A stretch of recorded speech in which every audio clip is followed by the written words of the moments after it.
Good morning, everybody. Happy Thursday. We have an amazing show for everybody. We do have a great show today. We've got a report from the ground of the newly developing Chicago teachers strike, so we'll get into that. We also have new reporting on Biden campaign's cash struggles, and of course, we're learning more this morning about the tragic and untimely death of Congressman Elijah Cummings, so we'll have a report on that as well. All that and more today on Rising.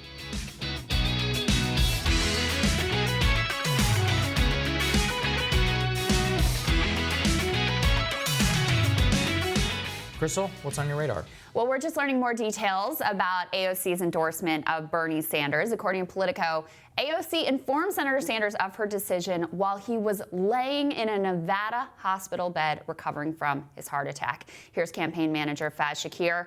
Think about the courage of this person who says, you know, I know what you just went through, but I have so much trust and confidence in you that you are the one who will fight the fight that I believe in.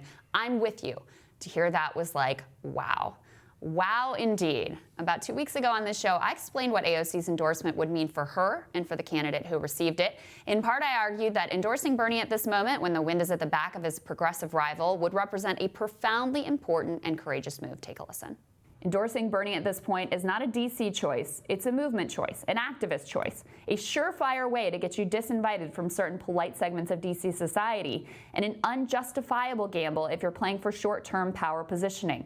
But if your commitment is really to the movement, if you believe that what the Democratic Party really needs is a good existential threat and outright hijacking by the multiracial working class, then the choice is crystal clear. Now, it might be tempting to write AOC's endorsement off as the obvious choice. After all, she's a Justice Dem. She's exactly the sort of upend-the-system working-class Democrat who takes inspiration directly from the Sanders movement. She herself was a Sanders volunteer. But in fact, it wasn't at all obvious that she would make this choice, at least not right now. Just look at how the Working Families Party, a group with a mission statement that could have been torn directly from Sanders' website, threw their support to Warren this time.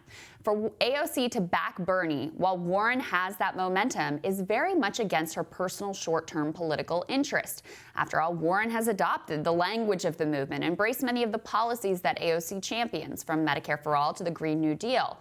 In doing so, Warren's given AOC plenty enough cover to sit it down if she wanted to throw her energies just into maybe defeating Biden, rather than actually picking between the two progressive candidates. She could have easily accepted the argument that the nation's Katrina vanden Heuvel made in the Post recently when she argued that progressives ought to honor and embrace a truce between Warren and Bernie.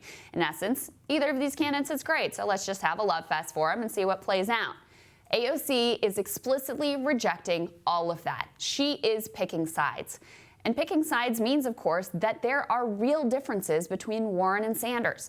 Differences that matter enough to risk the wrath of a woman with a good likelihood of being the Democratic nominee. Differences that matter enough to risk the upset of a chunk of AOC's own followers who may have backed her because they loved seeing a young woman of color push out the old white guy, but are really more invested in her identity than in the working class populist movement she represents. For those AOC supporters, it was apparently very confusing for their girl power champion to be thrown in with the old white guy over a progressive woman. For example, Jane Eisner, director of academic affairs at Columbia Journalism School, in a now deleted tweet wrote, "I find it fascinating that women of color overlook female and minority candidates to endorse a white guy. Is identity politics over? Is ideology more important than race and gender? Genuinely curious." Well, Jane, allow me to help you understand why AOC or Ilhan Omar or any other progressive would pick Bernie Sanders over Elizabeth Warren. I'm not sure anyone has argued what's at stake here better than Matt Karp. In his new piece for Jacobin, Karp lays out how the Democratic Party has rejected the politics of class solidarity in favor of embracing the professional elite. The results of this should be abundantly obvious. NAFTA, TPP, allowing union power to decline, banking bailouts, an embrace of woke virtue signaling to keep working class minorities in the tent while providing nothing of substance in terms of their economic well-being. That's why Warren's upper crust fan base is in and of itself a cause for concern. As Matt points out, already the Democratic Party, the alleged party of the people, has won control of every one of the 20 wealthiest counties in the country. Warren's coalition points to more of that. More sidelining of the working class, more embracing the tastes and priorities of wealthy liberals, more of the white working class identifying with the racist populism of the right. Sanders' coalition alone points the way towards a fundamental realignment of the Democratic Party around the working class. Here's Matt. An Open Secrets review of campaign donations found that while Warren was naturally the top recipient among scientists and professors, Sanders led by far among teachers, nurses, servers, bartenders, social workers, retail workers, construction workers, truckers, and drivers.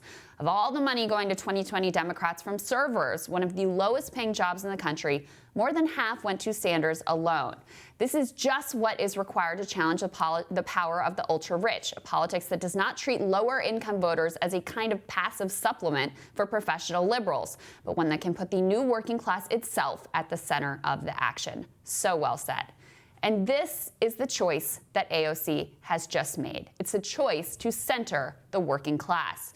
True leadership isn't picking the winning side just before the election the way that Warren did when she endorsed HRC. It doesn't look like picking the person who happens to have the identity most similar to yours.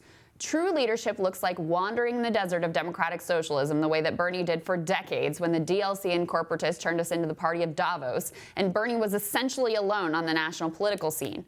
And true leadership looks like backing Bernie Sanders when he's third in the polls, not because it's the opportunistic or smart choice, but because it's the right choice. True leadership means moving the hearts and minds of people to where they ought to be, not telling funders, pundits, and the media what they want to hear. I asked myself if AOC was a true leader of character or just someone who saw an opportunity to beat Joe Crowley because of his arrogant, establishment-bound complacency.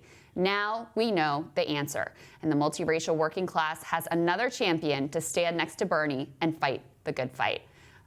Sagar, incredibly revealing some of the response to this endorsement. I don't know who that person is. There was a lot of that, though. I mean, that was just one out of many. I get the same thing, but how can you believe this? And, be it's like, you know what?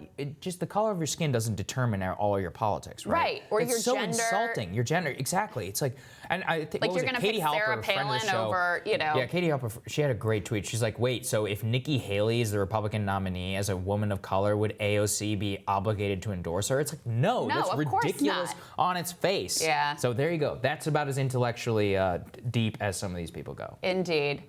Next up on Rising, Senator Rand Paul has been a vocal supporter of the president regarding Trump's decision to pull out of Syria. Yesterday, I had a pretty broad-ranging conversation with the Kentucky senator about the impact of the U.S. exit, specifically on the Kurds, and what the GOP might look like after Trump. That when Rising continues.